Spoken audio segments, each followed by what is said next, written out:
பயிரை வளர்க்க பாதுகாத்து தண்ணீர் பாய்ச்சணும். களையோ வீணாய் வளரும், வேண்டாம் என்றாலும் வளரும். நல்லவன் நன்மையாய் வளருவான், உயரமாகவும் தெரிவான். கெட்டவன் நிறைய வளருவான், வெட்ட வெட்ட பெருகுவான்.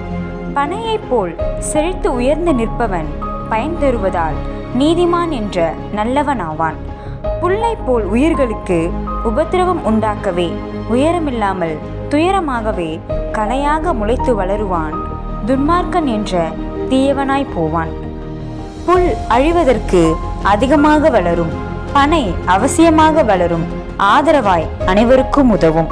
பனை புல் வகையை சார்ந்தது, புல் கலை வழியே வந்தது.